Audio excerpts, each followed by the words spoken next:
Very good morning to the students of class 10th. This video of subject SST, book Economics, chapter 2, sectors of the Indian economy. The first heading is sectors of the economic activities. Look at the given picture, try to find out the differences among the activities of the people shown in the pictures. In every picture you will find that people are engaged in various economic activities. Some of them are engaged in activities of producing goods. Some others are engaged in activities of producing services. These are the routine activities happening around us every minute. How do we understand these activities? So to understand these activities, we have to group them in various categories by using important criterion. These groups are also known as sectors.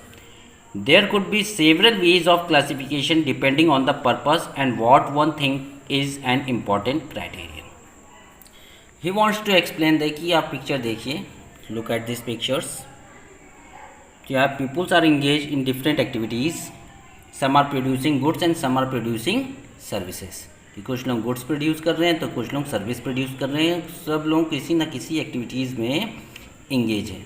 ठीक है, ये routine आपके आसपास every minute आपको देखने को मिलती है. तो how do we understand this activities? तो इस एक्टिविटीज़ को हम कैसे समझेंगे?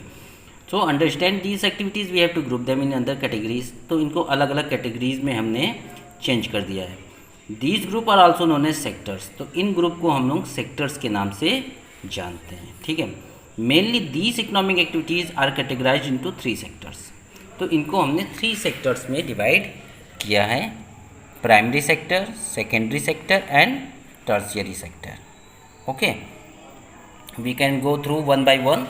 Okay, first one is primary sector. It's referred to the sector where goods are produced by making use of natural resources. It includes agriculture and allied activities such as dairy, fishing, forestry, mining, etc. All these subsectors produce goods by utilizing natural resources like land, water, forest, minor, etc. This sector is also called agriculture and related sector. Let's illustrate it with some examples. तो सबसे पहले हम primary sectors के बारे में पढ़ते हैं. Primary sectors क्या होता है? ये सेक्टर रिफर्स करता है goods produce by making use of natural resources. कि यहाँ पर जो गुड्स प्रोड्यूस होता है उसको हम लोग नेचुरल रिसोर्सेज को यूज़ करके प्रोड्यूस करते हैं. जैसे एग्रीकल्चर एंड एलाइड एक्टिविटीज़ जैसे dairy farming, fishing, forestry, mining, ये all activities are related to primary sector. All these sub sectors produces goods by utilising natural resources. तो ये कैसे यूटिलाइज करते हैं नेचुरल रिसोर्सेज को और प्रोड्यूस करते हैं गुड्स एंड सर्विसेज जैसे कि लैंड, वाटर, फॉरेस्ट, है ना. This sector also called agriculture and related sector. इनको हम लोग एग्रीकल्चर सेक्टर भी कहते हैं. चलिए एक एग्जाम्पल देख लेते हैं. Take an example of the cultivation of the cotton. It take place within a crop season for the growth of the cotton plant. We depend mainly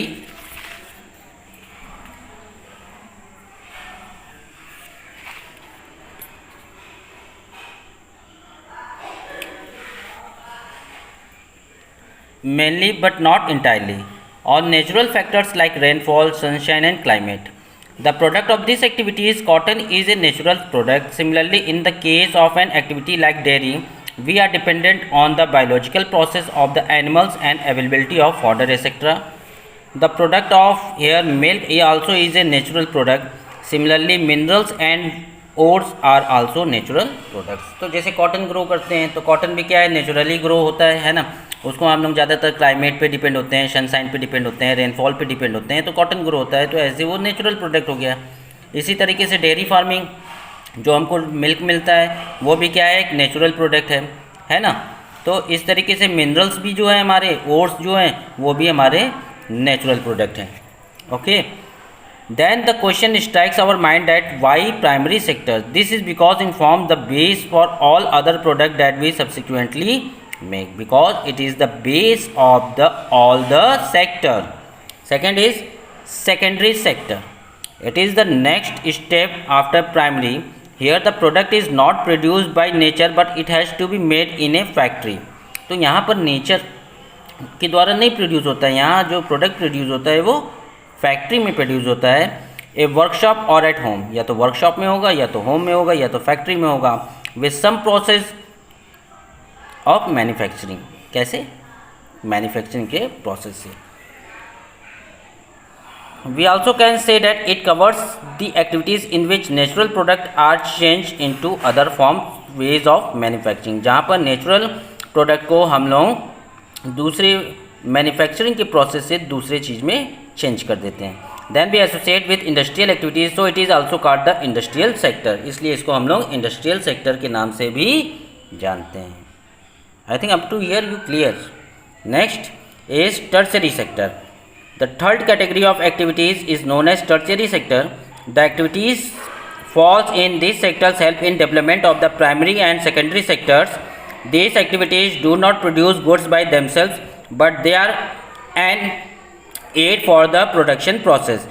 These sectors provide services, so it is commonly known as service sector.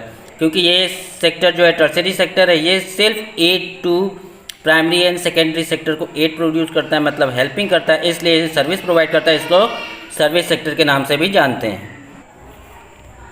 Just like for example, goods are produce in the primary और secondary sector would need to be transported by trucks और trains and then sold in the wholesale and retail shop. At times it may be necessary to store this in godowns. We also may need to talk to others over telephone और send letters और borrow money from banks to help producing and trade, transport, storage, communication, banking, trade and are some example of tertiary activities। तो tertiary sector क्या करता है? Help करता है primary sector से secondary sector को। क्या करता है? ट्रांसपोर्टेशन के थ्रू ट्रांसपोर्ट करता है, पैसे की ज़रूरत है तो बैंक से लोन ले लेते हैं, स्टोर करना है गुड्स को तो गोडाउन में स्टोर कर देते हैं, है ना। इसलिए transport, storage, communication, banking, trade, ये सारे के सारे जो एग्जाम्पल्स हैं वो क्या हैं? टर्शियरी सेक्टर के हैं as a service sector. Service sector also includes some important services that may not directly help in the production of goods. For instance, we need teachers, doctors and those who provide personal services such as washerman, barber, cobbler, lawyer and people to do administrative and accounting works. In modern times, some of new services based on information technology such as internet cafe, ATM, booths, call centers, software companies etc. have become important activities of service sector. तो अब धीमे धीमे क्या होता है कि service sector जो है और ज़्यादा ब्रॉड होता चला जा रहा है। टीचर्स, डॉक्टर्स, ये सारे के सारे, वॉशरमैन, बार्बर, कॉबलर, है ना, लॉयर, है ना, ATM बूथ्स, ठीक है, कॉल सेंटर, सॉफ्टवेयर कंपनीज, ये सारे के सारे जो इंक्लूड करता है वो किस में आता है? टर्शरी सेक्टर में आता है। Okay students, I think up to here you clear.